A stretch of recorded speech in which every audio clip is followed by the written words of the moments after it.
Halo sahabat bicarapagi.id, terima kasih masih terus mengikuti konten-konten di bicarapagi.id. Dan untuk sahabat-sahabat yang belum mensubscribe-nya, mohon untuk mensubscribe-nya karena Anda nggak akan rugi, karena kami akan selalu menyuguhkan konten-konten yang sangat menarik, penuh inspiratif, dan juga bisa dijadikan contoh buat kita semua. Kali ini kita kedatangan seorang tamu yang sangat luar biasa. Beliau adalah seorang pengusaha sukses, pemilik dan pendiri dari Dapur Coklat, Ibu Ei. Hai, ya, terima kasih Mbak Ei sudah berkenan hadir menjadi bintang tamu di bicarapagi.id. Ya. Kita akan menggali insight dari Mbak Ei, kisah suksesnya bisa mendirikan Dapur Coklat seperti yang sekarang kita lihat ya. Nah, Mbak Ei kalau boleh diceritakan ke kami latar belakangnya dulu mendirikan bisnis ini gimana dan kenapa coklat waktu itu? Awal mulanya ya, Iya, kan awal ya. mulanya. Jadi pertama saya mau ngakuin dulu bahwa saya adalah cokoholic. Oh ya, pencinta coklat ya? Pencinta coklat banget, Iya, dari iya. kecil. Dari kecil? Dari kecil, jadi saya tuh biasa kalau mau tidur tuh harus makan coklat dulu. Oh gitu? Sampai tuh dokter menyarankan ibu saya untuk dijagain gitu ya. Oh, ini, gitu. ini anak nggak bisa nih gitu kayak gini, kalau mau tidur harus makan coklat. Jadi emang sudah hobinya dari kecil memang makan jadi kalau coklat? mau tidur itu saya biasanya ngumpetin coklat di bawah bantal. Oh gitu? Kan. Ya, ya. Zaman dulu kan ada tuh coklat yang Superman itu yang wafer. Nah, coklat ayam. Ya. Nah, saya tuh suka makan itu. Oke. Terus dulu udah ada Van Houten ya, dulu ada Van Houten Ya, gitu ya, kan. Nah, lalu setelah itu saya kebetulan kan sekolah di NHI Bandung. Oh, NHI Bandung, perhotelan ya? Perhotelan, Ya, ya. tapi saya ngambilnya jurusannya memang yang fokus ke dunia pastry. Pastry. Nah, di situ belajar lah mengenai coklat, belajar mengenai kue, lalu juga ada es krim dan segala Ya, macam ya. tentang pastry.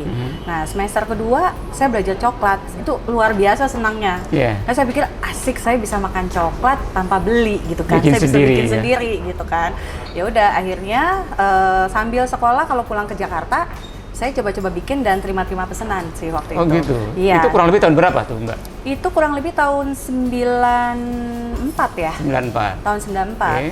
Nah, lalu selesai sekolah, saya bekerja di beberapa hotel. Ya, tetaplah berarti masuknya kan ke pastry. Iya, iya. Ya kan? Nah, di situ saya tetap terima-terima pesanan tuh waktu itu sama teman-teman. Zaman itu belum online kan ya, waktu itu belum ya? Oh, nggak ada. Belum ya? Nggak ada online. Jadi Oke. dari waktu itu mulut ke mulut ya. Mulut ke mulut. Mulut Oke. ke mulut. Iya. Jadi kalau saya libur, saya belanja, lalu saya bikin, tuh saya nganter gitu kan. Nah, akhirnya itu kurang lebih sekitar 4 tahunan. 4 tahun. 4 tahunan sampai akhirnya para pelanggan bilang, kenapa sih nggak buka toko aja? Oke. Gitu kan.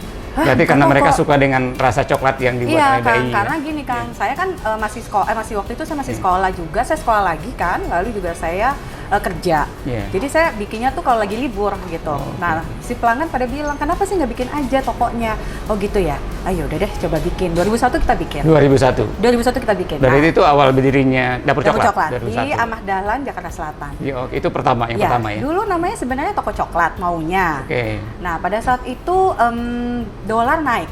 Saya kena imbasnya tuh. Karena kan peralatan pastry itu kan menggunakan dolar ya. Iya, Kita iya. belinya Banyak kan dari luar, impor ya. Yes. Nah, lalu akhirnya saya bilang gini, aduh, ini kita untuk interior kekurangan dana, budget apa ya? Nah, dulu kan yang sekarang jadi suami itu partner kan. Sekarang Oke. udah jadi partner seumur hidup. Iya, iya. Mas Oki kan. Mas Oki. Terus dia bilang, apa ya kira-kira ya? Nah, kebetulan saya tuh di rumah koleksi mug, gelas-gelas. Nah, sekarang bisa dilihat nih di sini. Banyak ada sekali di depan beberapa. tadi saya lihat, Iya, iya. iya gitu.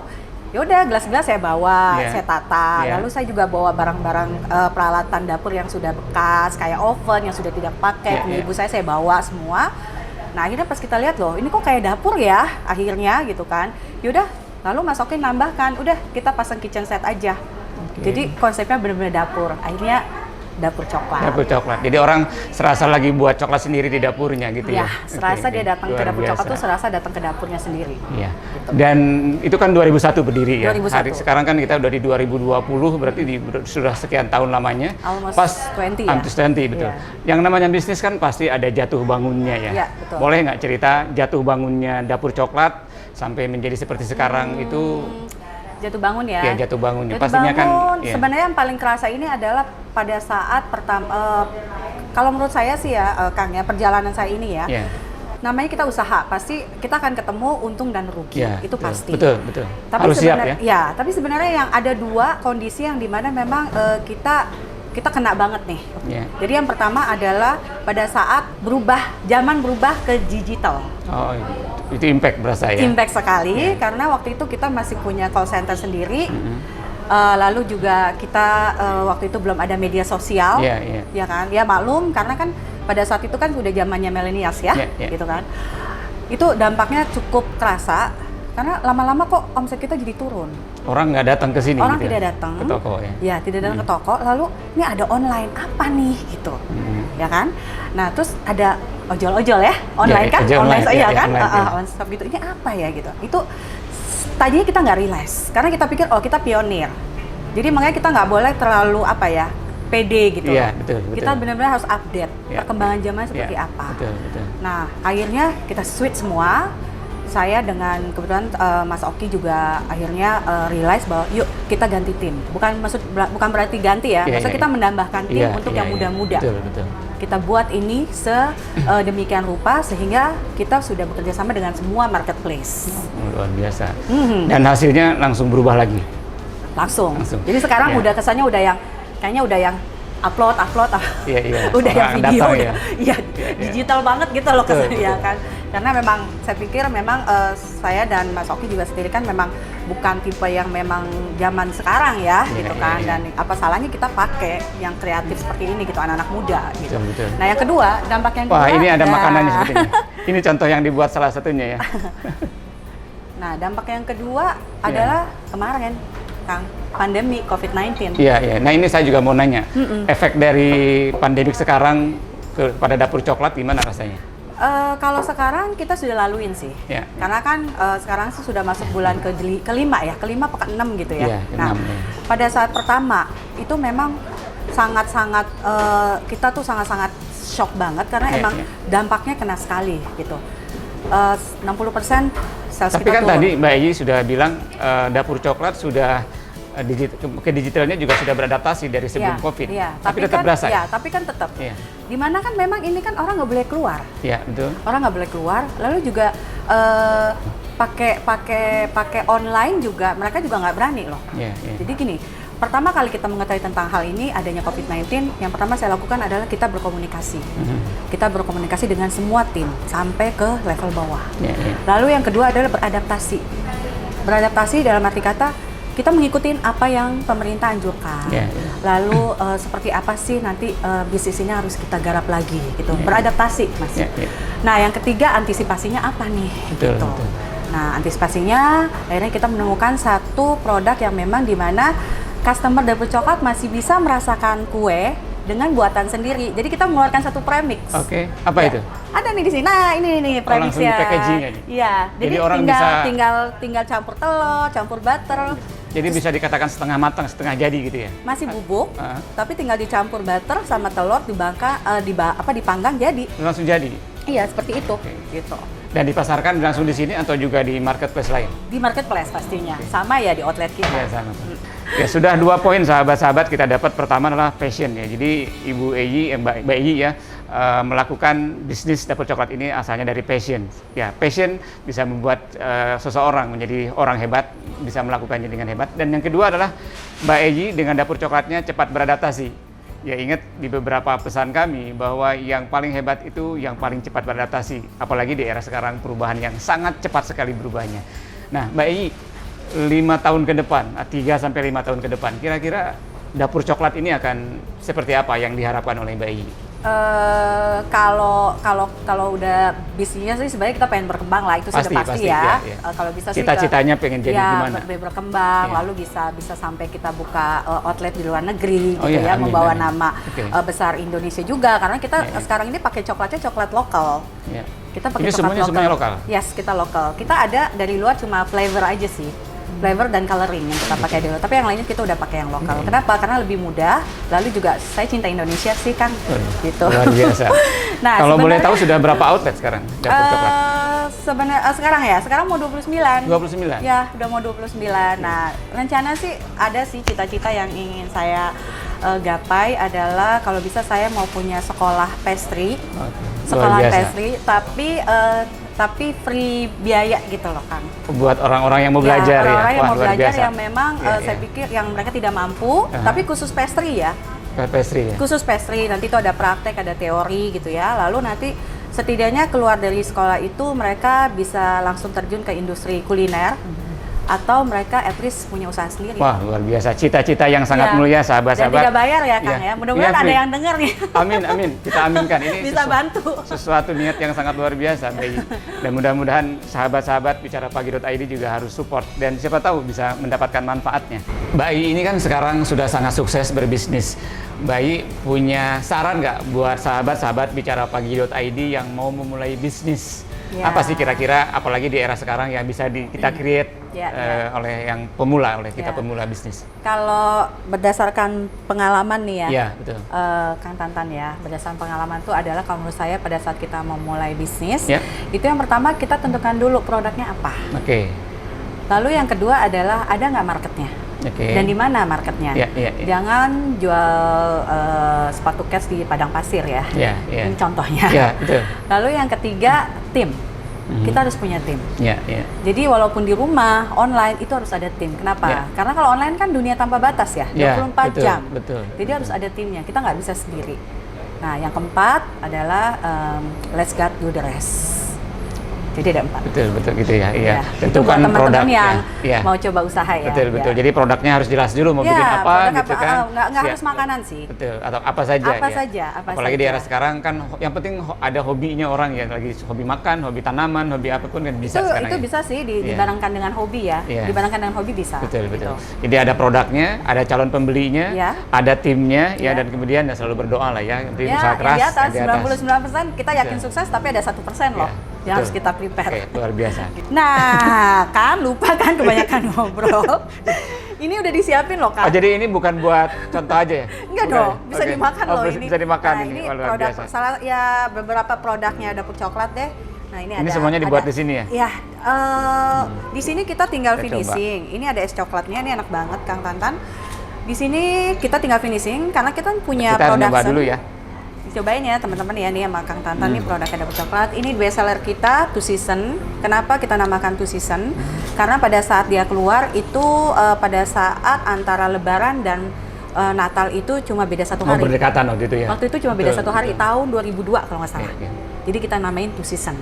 Dan ini best seller sampai sekarang. Iya, dan ini memang salah satu favorit kalau kita juga kirim kue buat ulang tahun, buat Lebaran, Natal, ataupun juga dalam event-event khusus. Makasih udah jadi pelanggan kita juga. Iya, makasih. Oke, Mbak Iyi, kalau boleh tahu, apa sih cita-cita masa kecilnya Mbak Iyi? Jadi insinyur kue. Jadi insinyur kue? Oh gitu.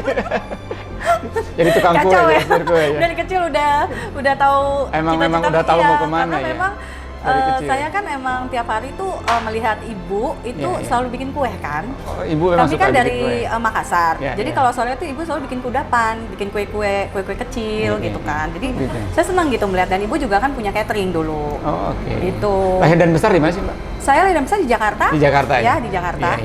Kan pastinya ada peran keluarga, orang tua, ibu atau bapak dalam pertumbuhan kita. Sangat. Yang bisa membentuk Mbak Iyi menjadi orang hebat seperti sekarang gitu. Amin. Kalau boleh diceritakan siapa sih yang paling berperan? Saya pikir kalau ayah kan memang lebih sibuk ya daripada ibu ya. Dan keluarga kami memang keluarga yang agak santai sih.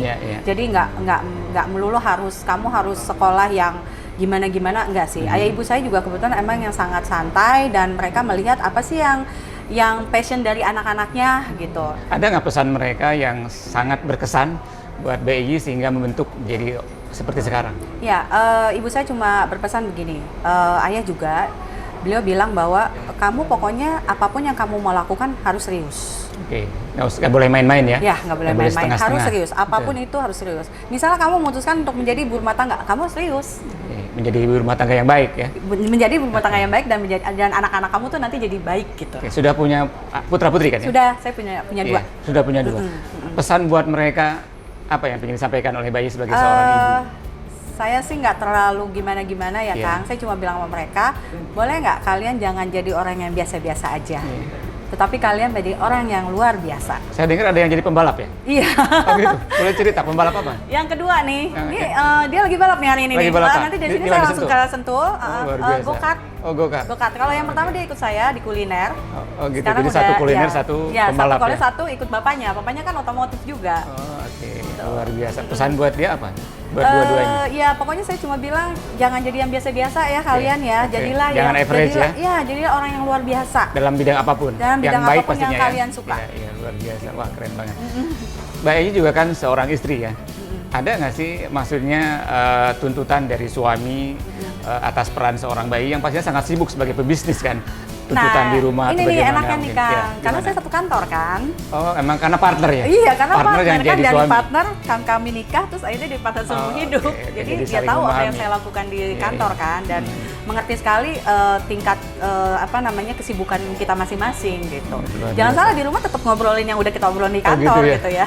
Cuma memang awal-awalnya mungkin kita pernah aduh kok kayaknya agak konflik of interest ya, karena kan suami dan istri ya, tapi Iya, akhirnya iya. kita bisa profesional. Akhirnya bisa profesional. Akhirnya kita bisa, makanya bisa bertahan kan? Oke.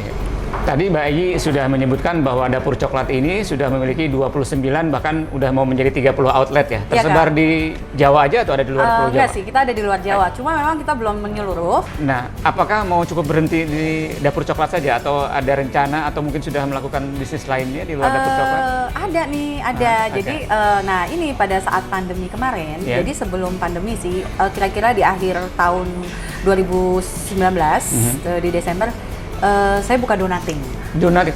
Donat. Wah, donat itu makanan favorit saya, Mbak. Iya, iya, Jadi saya tahu.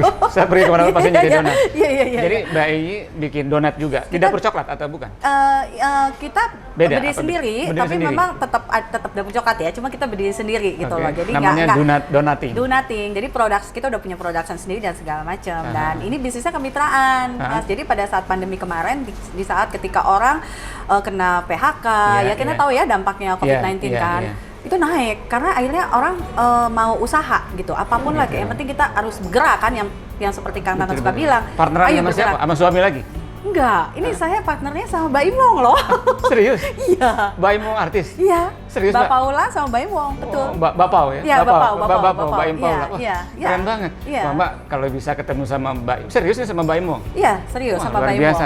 Ternyata Mbak ini partnerannya sama artis besar, sahabat-sahabat. Mbak Imong. YouTuber kan dia? YouTuber juga, iya. Dia lagi luar biasa Iya, YouTube. iya, iya. Wah, menarik banget Mbak kalau bisa ketemu dia, Mbak. Boleh, mau? Serius? Ayo. Kebetulan saya ada janji nih. Beneran nih, Mbak? Iya. Wah, keren banget. Malam Ya, ini nih. Kalau mau kita ketemu di sana nanti Ya, kenalin. wah, boleh banget Mbak, biar ini closingnya bicara pagi kali ini lebih keren. Ada Oh, Mbak Imong. pasti oke. dong. Jadi kita lanjut ngobrol di rumah Mbak Imong ya? Boleh Wah, kan? luar biasa. Boleh. Oke, siap. Ya.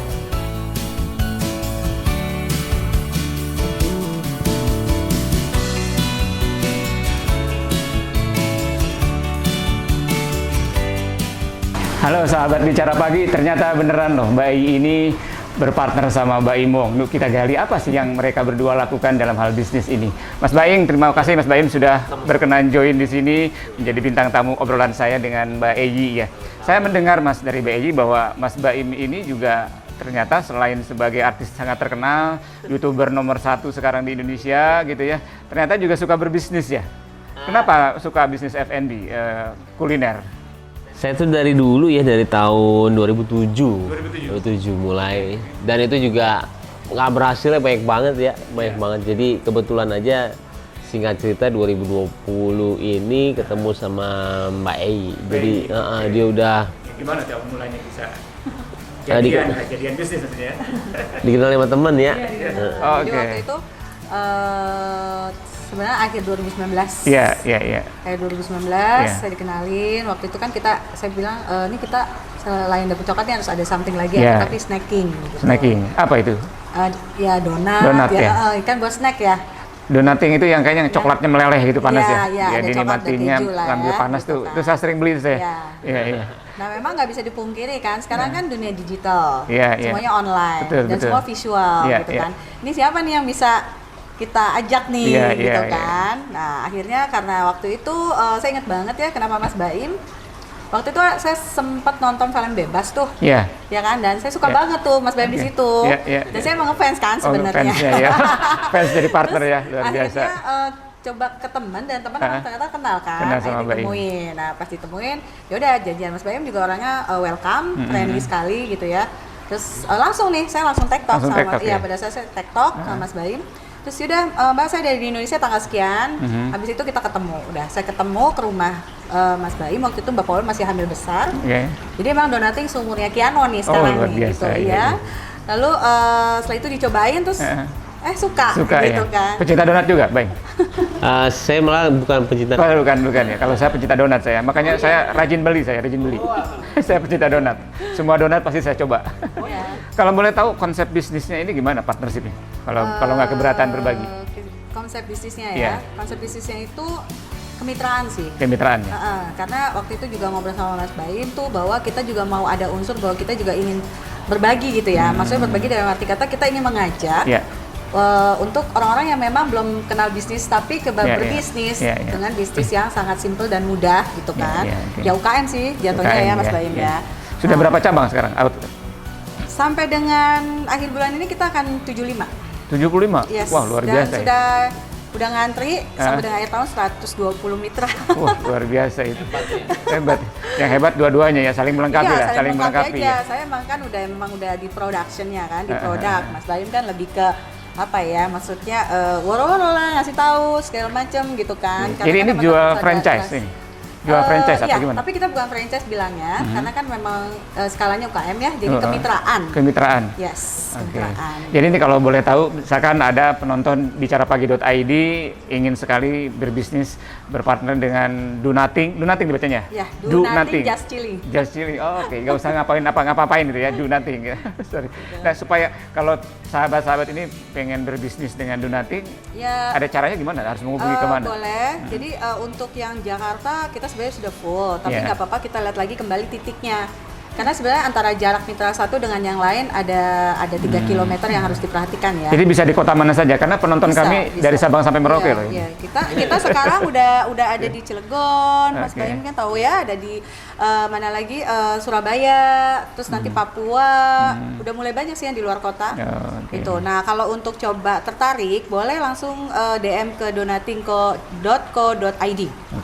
Terakhir Mas Baim kalau boleh, buat sahabat-sahabat yang mau berbisnis F&B, kuliner, mungkin ada pesan khusus nggak? Ini kan kita sekarang banyak orang yang lagi kehilangan pekerjaan, segala macam. Mungkin Mas Baim boleh kasih saran. Kalau sekarang sih saatnya orang untuk meng-create kerjaan ya. Bukannya dia, pasti banyakkan kerjaan yang lumpuh ya. Apalagi banyak juga yang selesai gitu aja setelah dibangun puluhan tahun. Bisa juga 6 minggu ini langsung hancur semuanya, banyak juga.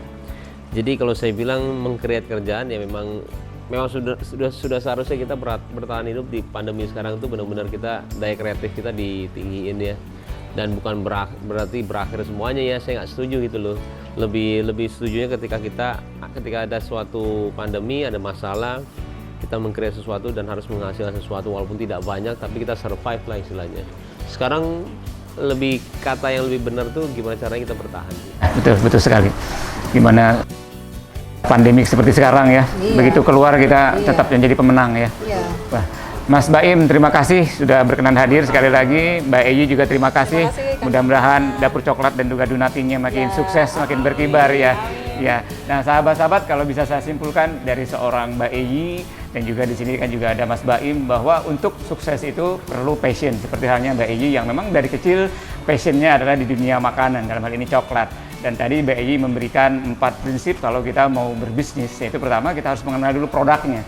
Yang lebih bagus tentu saja produk yang kita juga passionate membuatnya atau melakukannya. Kemudian kita harus tahu dulu siapa yang akan menjadi target untuk produk yang kita buat tersebut. Jangan sampai kita membuat produk tapi kita belum tahu mau dipasarkan ke mana. Kemudian yang ketiga, karena kita juga tidak bisa melakukannya sendirian dalam hal apapun, kita perlu tim. Jadi membentuk sebuah tim yang solid, yang passionnya sama, punya visi sama, itu juga sesuatu yang harus kita pikirkan bersama. Dan yang terakhir adalah tentu banyak berdoa dan serahkan segalanya selebihnya kepada Tuhan. Terima kasih untuk selalu mengikuti konten di bicarapagi.id. Say good morning to your mind.